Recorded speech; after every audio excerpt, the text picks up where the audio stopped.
있습니다. PPT 한 장 넘겨주시면요. 심리학자인 매슬로우는 5단계로서 욕구 이론을 주장하였습니다. 맨 밑에 보면 생리적인 욕구가 있습니다. 그 다음에 안전에 대한 욕구, 그 다음에 소속감과 애정에 대한 욕구, 이렇게 5가지 단계가 있는데요. 우리가 살면서 아주 지극히 기본적인 욕구들이 충족되어질 때 더 나은 차원의 욕구로 나아가는 것을 볼 수가 있습니다. 아주 기본적인 것, 먹는 것, 입는 것, 이런 기본적인 것들에 대해서 연연하면서 살아가던 사람에게 성령이 오시면 나타나는 변화가 있습니다. 그것은 더 이상 땅만 바라보고 사는 것이 아니라 하늘을 바라보며 최상의 욕구인 하나님을 기쁘시게 하는 차원으로 그의 생각과 가치관이 바뀐다는 것입니다. 어디서 알 수 있겠습니까? 오늘의 본문에 나온 베드로나 또 사도 바울을 보면 알 수가 있습니다. 최고의 엘리트였던 가말리엘의 문화생이었고 율법의 교사였던 그가 회심하는 사건을 보면 이해가 됩니다. 예수 믿는 자들의 핍박자요 회방자였던 그가 부활하신 예수님을 만나고 나서 자신이 추구하던 모든 것들을 배설물로 여기면서 오직 예수 그리스도가 가장 고상한 지식이라고 고백하였습니다. 감옥에 갇히면서 매를 맞으면서 핍박을 받으면서 그 입술에는 여전히 예수 그리스도가 증거되었습니다. 누가 뭐라고 대화를 걸면 그의 끝은 마지막으로 예수 그리스도였습니다. 이것이 누가 시킨다고 되겠습니까? 절대 그럴 수가 없습니다. 자신의 기본적인 욕구가 충족되던 되지 않던 복음을 전하여야겠다는 열망과 욕구가 자신의 최고의 가치로 세팅된 것은 바로 성령의 역사입니다. 이처럼 성령님이 사람들에게 임하시면 변화가 됩니다. 오늘의 본문은 예수님께서 십자가에 지시기 전에 제자들에게 말씀하시는 장면입니다. 곧 당신의 부재로 인해 두려워하고 근심할 제자들에게 성령이 오시면 그분이 무슨 일을 하실지, 또 마냥 지금은 철부지 같고 한심해 보이는 제자들일지라도 성령이 임하시면 예수를 증언을 할 것이라는 것입니다. 그렇기 때문에 근심하고 걱정하지 말라고 말씀하시는 것입니다. 그것은 왜일까요? 너희 안에 성령이 가르쳐 주실 것이라는 것입니다. 그 성령님이 너희 안에 함께 하시면 증언하실 건데 바로 나 예수 그리스도를 증언한다는 내용입니다. 여러분, 구약시대 때는 필요할 때 성령님께서 임하셨다가 일하시고 떠나시는 형태였습니다. 그러나 오순절 성령 강림을 통해서 이제는 믿는 자들에게 임하셨고 지금도 예수 그리스도를 고백하는 사람들에게, 각 사람들에게 임하십니다. 여러분, 성경에서 하나님에 대해서, 예수님에 대해서는 친근합니다. 그리고 잘 인식되어집니다. 그런데 성령님 하면 왠지 치유해야 되고 방언, 예언, 또 넘어지는 거, 이런 것들을 사람들이 많이 상상하고 떠올립니다. 삼위일체 하나님 중에 한위 성령 하나님이시고요. 아까도 우리가 신앙의 고백을 한 것처럼 우리는 성령님을 늘 신앙 고백하면서 믿는다고 고백합니다. 그런데 루터교의 분위기로는 성령님이 많이 나오면 이상한 눈초리로 바라볼 때가 많이 있습니다. 설교는 늘 그리스도 중심으로 해야 된다는 암묵적인 약속도 있습니다. 그렇죠, 목사님? 그러나 우리가 늘 고백하는 신앙 고백 중에 우리는 늘 성령님을 우리의 믿음의 대상으로 고백하고 있습니다. 그래서 우리는 늘 그분을 믿으며 매일 삶 속에서 인정하며 살아가고 있습니다. 우리 안에서 동행하고 계시며 말씀을 들을 때 우리에게 깨닫게 하십니다. 때론 강하게 책망하시고 회개케도 하시는 분이 바로 성령 하나님이십니다. 그분은 하나님 아버지께 나왔고 예수 그리스도의 영이십니다. 오늘 본문은 이 성령님을 보혜사, 파라클레토스라고 말하고 있습니다. 돕는 자요, 중재자요, 변호자라고 말씀하고 계십니다. 예수님처럼 예수님이 안 계시는 제자들의 그 빈자리를 성령님이 도우시고 중재하시고 변호한다는 말씀이십니다. 여러분, 성령님이 하시는 일이 참 많습니다. 아까도 말씀드린 것처럼 깨닫게 하시고 가르치시고 하시는 역할을 하는데요. 가장 핵심적인 사역은 오늘 바로 진리 가운데 인도하시는 것입니다. 여러분, 진리가 무엇입니까? 바로 예수 그리스도가 진리입니다. 이 진리를 증거케 하는 중요한 사역입니다. 그럼 어디서 성령님께서 이 진리를 증거하시냐면요. 바로 성경입니다. 창세기부터 요한계시록까지 아주 다양한 저자들이 각 다른 배경에서 기록하게 되었습니다. 성경의 저자는 바로 성령님이십니다. 그래서 주제가 일맥상통합니다. 하나로 성경을 짠다면 바로 예수 그리스도라는 예수라는 두 글자가 나옵니다. 여러분, 예언도 사람의 힘으로 한 것이 아닙니다. 그런데 오늘 디모데전서 3장 16절은 또 이렇게 말하고 있습니다. 모든 성경은 하나님의 감동으로 된 것이니 교훈과 책망과 바르게 함과 의로 교육하기에 유익하다고 말씀하셨습니다. 성경은 바로 각 저자의 자신의 생각으로 지어진 것이 아니라 바로 하나님의 감동으로 지어진 것입니다.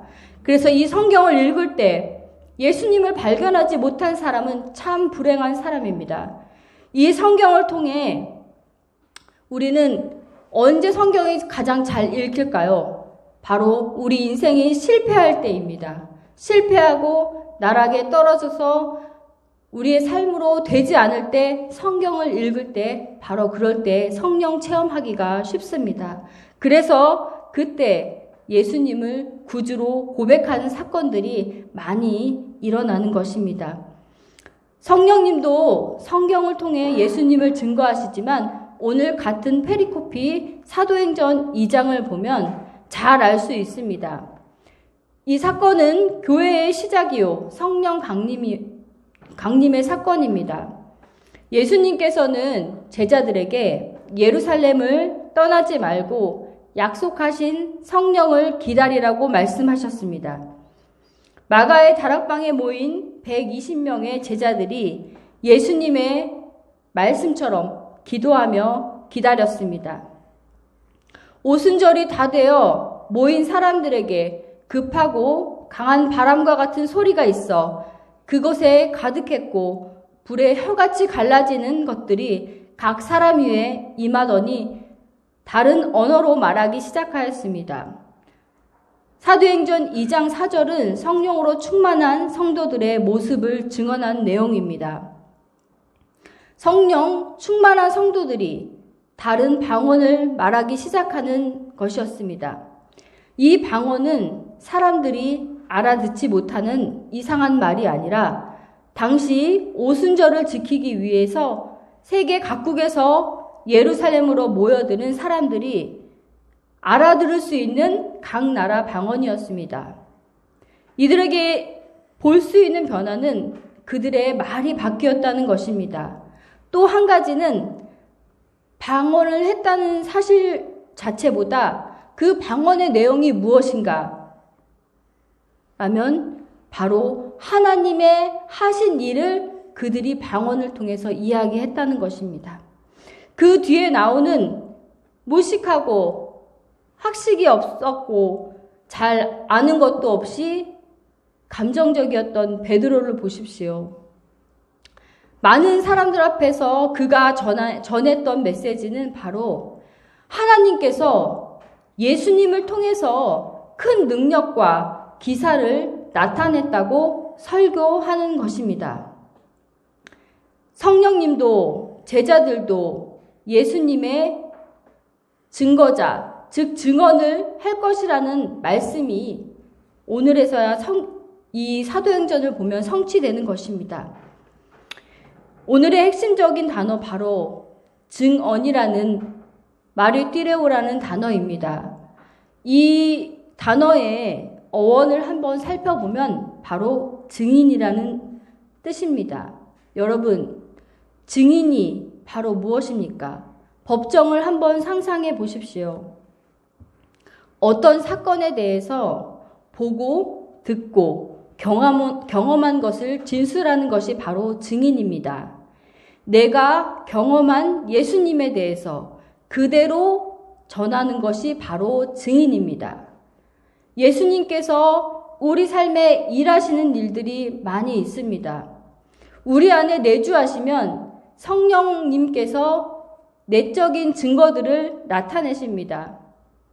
성령이 들어오시면 우리 안에서 바로 말씀을 하십니다. 이런 생각을 통해서 이런 것들을 했으면 좋겠다는 그런 생각도 넣어주십니다. 그리고 성령님이 직접 일하십니다. 그것이 바로 무엇이냐면 예수님에 대해서 이해가 되는 것입니다. 그리고 그분에 대해서 알아지고 십자가가 믿어지면서 부활이 믿어지는 것입니다.